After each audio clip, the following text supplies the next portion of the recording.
YouTube, this is React City. I'm Paulus. I'm Rose. I'm Nikki. And this is... To Your Eternity episode 11. Yes. So last time we left off. Time skip. We grew up. Time skip. We're way too happy for way too long. Yeah. I'm terrified. Even though we had a battle, it ended happily with not too much, like, nobody got seriously hurt. No. There were no consequences, really. Yeah, I'm wondering if there might secretly be for Gugu because of that whole rupture lining in your stomach thing. Yeah, but he grew up. He did. But I'm just wondering if that was just a throwaway line or this is a long-term thing, because alcohol poisoning can take a long time to really kick in. Sure. I'm assuming the old man would have fixed it. Of course. But yeah, if he can operate and put something in, surely he can take it out. if something is long-term, like on the low happening. Yeah. So maybe we'll figure out what's happening in this episode. Guys, remember to hit the like button. Remember to hit the subscribe button. Also check out our Patreon in the description to see these episodes a whole week early, as well as the uncut version of these episodes. We'll see you guys in the show.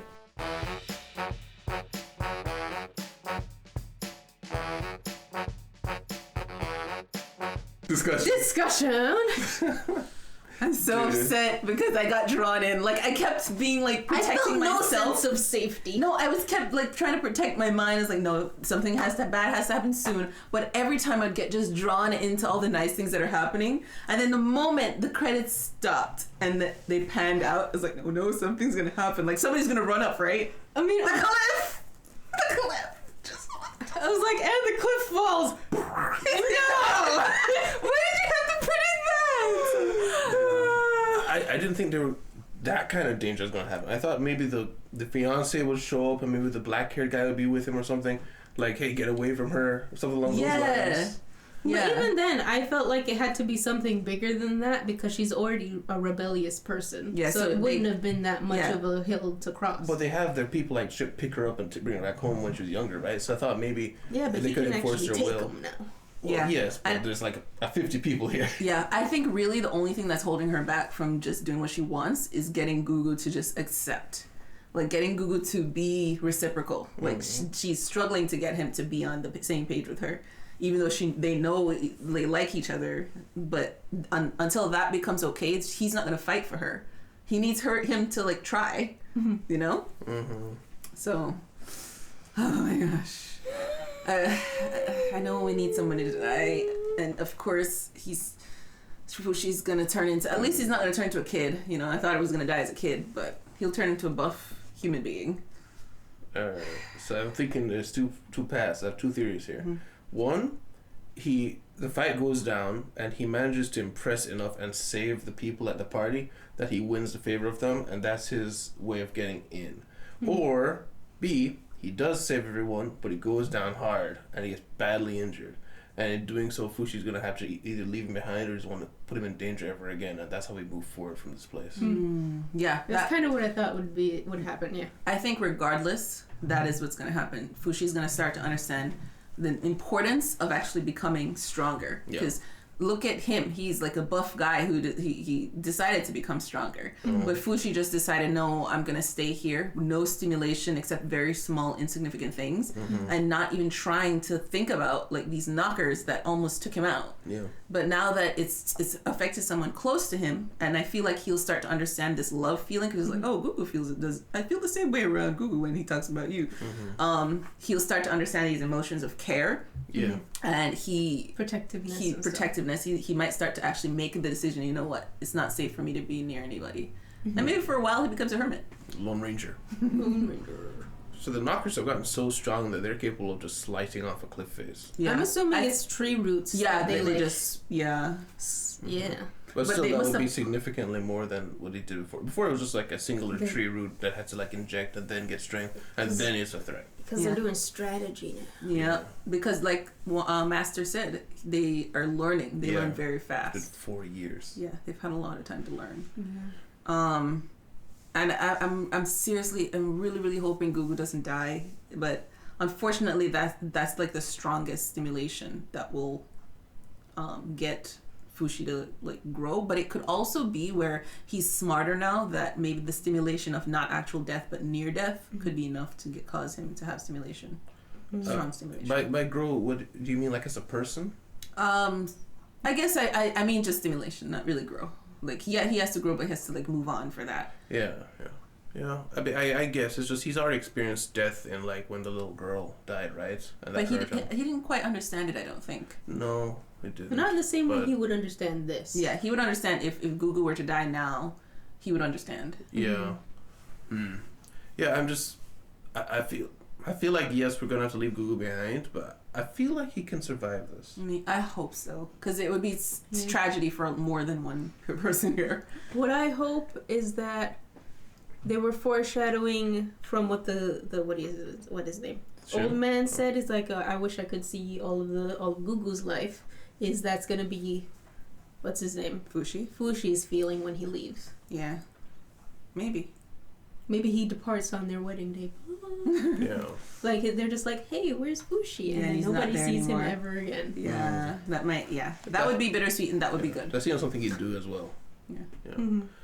But what did you think about Shin's appearance? Like, what could that be foreshadowing? Because so they've set the groundwork that he has become not super wealthy, but he's wealthy, and he's established now in somewhere far away enough where he can't just hang around. Mm-hmm. So yeah. I think he's gonna help him somehow, but I'm not sure how. Like, maybe he'll be the one to rescue him out of the water. He could have been at the party. He's a what is it? He sells farmers. I don't know if he's high enough. He sells tools. Yeah, I don't know if he's high enough for these guys. Well, merchants have connections, though. Everybody wants to be friends with the merchant. True. Maybe I still feel like a friend of his invited him. Like, hey, look at my understudy kind of guy. Perhaps. Sees him falling off a cliff. He's been avoiding him I'm making plot now. He's been avoiding him the whole time during the party because he didn't want to upset him. And then he sees him with this girl and he sees them interacting. He's like, oh my gosh, my brother's in love. And then he sees the girl talking with the other guy. He's like, oh no, my brother's brokenhearted. So he watches him in the garden just watch over him. And it's like, oh no, what, should I say something? And then he sees her walk up to them and they have the conversation, and then cliff fall, oh no, and he dive in, save brother. Dive in after the rocks. That happening. I just want Fushi to be the one to save him, though. Why? I don't know. I just want Fushi to grow up and learn how to fight. Gets eaten by a shark, can turn into a shark. Yeah, Fushi needs to learn, and he needs to be the one to win. Yeah. So I would like for him to do this hard thing and try to save Gugu. So he hasn't even made things in all this time period. No. Again, I do put some of the responsibility on Fushi. Yes, I understand he's growing and learning and he doesn't understand anything about this world. But you have been told for sure that there's this weird demonic entity that is chasing you around and trying to hurt you. And after it nearly kills your friends, you're going to rely on someone else to not only defend you, but you're not even going to try to transform or make things anymore? I don't even put the onus of that decision on Fushi as much as I do everybody else.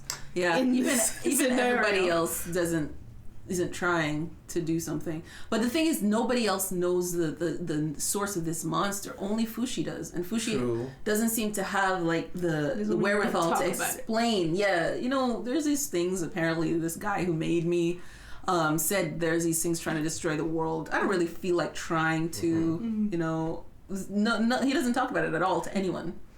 I think a big part of the issue comes in is before a lot of his actions could be excused by the level of naivete he had. Yeah. But because so many years have passed and now he's speaking so much more eloquently, it's hard to excuse him. It's not only hard to excuse him, I don't know where he's at. Yeah. It's hard to understand where someone's at mentally now that he can speak clearly. It's like he's growing.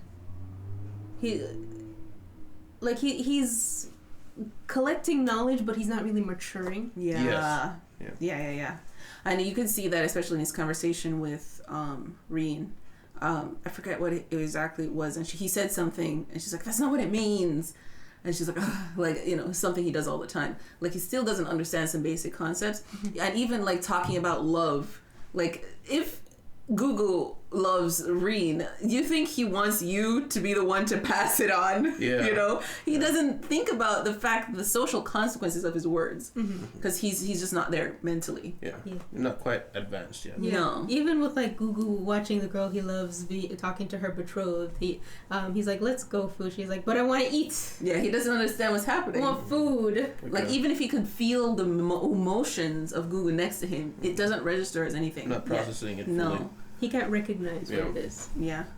That's helpful. Yeah, because it was genuinely like throwing me off. Because he looks older, he's speaking better. But he's just not there. Yeah.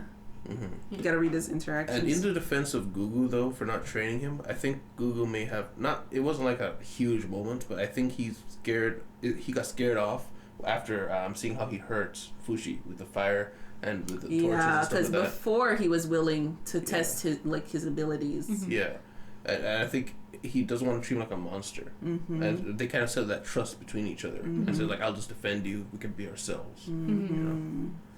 The old man and grandma still perplex me, though. Yeah. Especially Piran, who seems to understand somewhat. Like, she even is the one that drove Fushi to go find Gugu. Who's like, I'm not going to teach you anything. Mm-hmm. Mm-hmm. Find the one that can. Like, she knows it's like she wants him to figure it out. That's how she talks. Mm-hmm. Like, she doesn't want to just tell him straight up, you need to do this, you need to do that. And it seems the master is being a similar way, where he's like kind of telling him but not pushing him. Yeah. He's like trying to go with him, but then if he doesn't follow, it's like, whatever, I'll just let him learn. For experience. Yeah. Also, the master's timing, always terrible. He only tells you after you've already stubbed your toe that there's a rock there. Yeah. Ow! You shouldn't have done that. But also, the topic of this episode was marriage.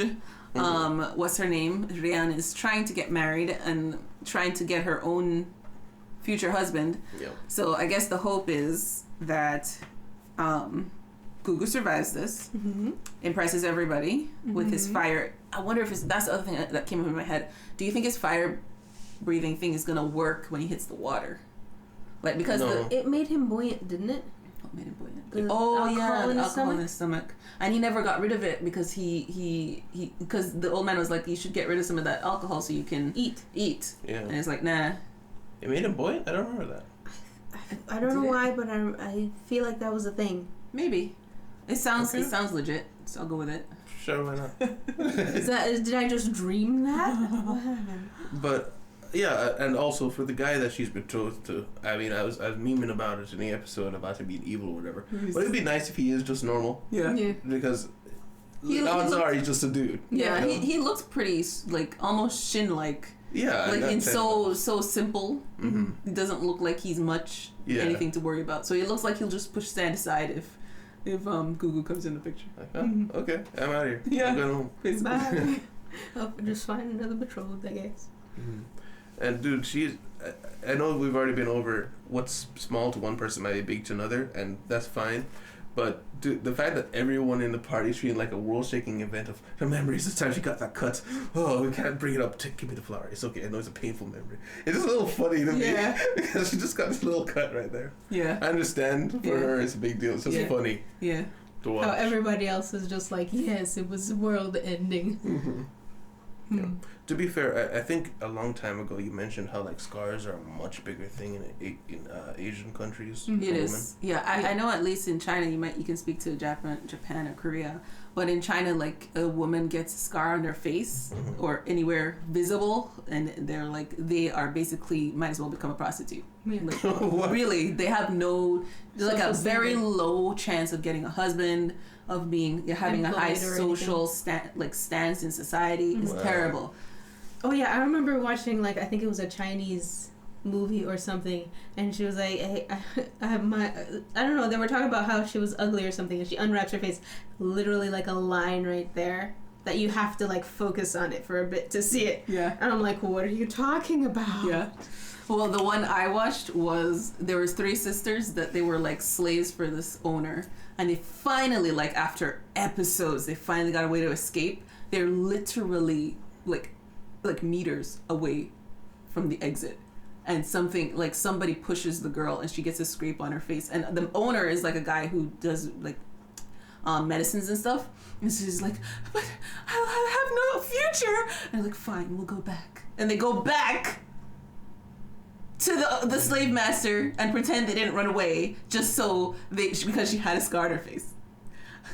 I was so upset. Is that how it ended? No, it wasn't about that, but they were a big part of the main character's life. Okay. So she's trying to save her sisters and escape with them. Yeah, yeah. And so it was halfway through it was 2 seasons. It was near the end of the first season. It happened. So there was more. She eventually escapes, but I was so upset. Like, we were going to move to a new location. No, we're going back. I'd be interested to see the comments on movies or shows like that from like Japanese or Chinese viewers to see if they then also find it ridiculous. Because, sometimes there's something that's socially acceptable that people, secretly are like, that's kind of stupid. Yeah. So I'm just wondering if everyone still feels that way about it. At least on the internet, because internet's like a different mind from regular mind. Yeah. No. Nothing else, guys? No, I don't think so. I think that's it. Oh, but we did get a reference to Gugu's childhood when he was like, those are the rules. Because when he was younger and he was like, we had a family, he and his brother, and he stopped him. He was going to go to the table and he stopped him and was like, those are the rules. Yeah, he kind of remembered that. Okay. I was wondering why that line was significant, and now it makes sense. Unspoken rules everyone accepts. Yes. And then Gugu's like, why? He's just doing Fushi. Just doing his inquisitive thing. And then he brings a brilliant line out, and Gugu's like, oh my gosh, did you think of that by yourself? So nah. No. Sorry, man. It was you. He told me that years ago. Ellie didn't even credit him. So, no. No. Just no. It's honest, at least. No plagiarism here. Guys, remember to hit the like button, remember to hit the subscribe button. Also, check out our Patreon in the description to see these episodes a whole week early, as well as the uncut version of these episodes. We will see you guys in the city. Bye! Bye-bye. Oh gosh! Bye! Special thanks to our patrons, Q Book, Her Yang, Alex, Tyrone, and Tyler Costin.